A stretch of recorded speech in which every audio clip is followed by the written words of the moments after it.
जाने क्यों रुक मेरे देखो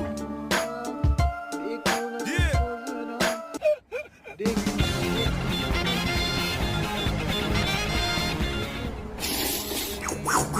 देखो